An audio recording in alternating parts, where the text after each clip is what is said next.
আসসালামু আলাইকুম। পবিত্র সম্মুখে রমজান মাস, আর রমজান মাস উপলক্ষে যে জায়গায় ইতিম বাচ্চারা পড়াশোনা করে সে জায়গা থেকে একটা ভিডিও বানাইতেছি। আমার পিছনে দেখতেছেন বিল্ডিং দুইটা দুইটা ছাদ, আর দ্বিতীয় ছাদের জন্য কাম করতেছে। আর প্রথম ছাদে আমি ভিডিও করছিলাম, যথেষ্ট পরিমাণে সহায় করছিলেন।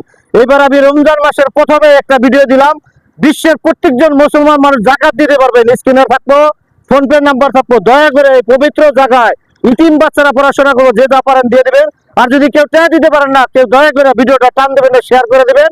আর সবাই 10 টাকা 5 টাকা যে যা পারেন স্ক্রিনারে দিয়ে দিবেন। এই পবিত্র জায়গায় যাতে এই জায়গায় এই বিল্ডিংটা যাতে ভালো হয়, এখানে যাতে ইতিম ছেলেরা পড়াশোনা করে। আর এই মাদ্রাসাটা 1956 সনে স্থাপিত হয়েছিল। আর বিশ্বের আসামের প্রত্যেকটা জেলায় থেকে এখানে মাদ্রাসায় পড়ার জন্য এসেছিল। আর এই জায়গায় থেকে আমি ভিডিও করতেছি, দয়া করে টান দেবেন না। ভিডিওটা যত পারেন শেয়ার করে দেন। স্ক্রিনারে নাম্বার আছে, স্ক্রিনারে পয়সা দিয়ে দিবেন। যে যা পারেন প্রচুর পরিমাণে শেয়ার করবেন আর কি, এই পবিত্র জায়গার জন্য। ভালো থাকেন, সুস্থ থাকেন। অন্য একটা ভিডিও লক্ষ্য দেখেন, অনেক টাকা আমার হাতে।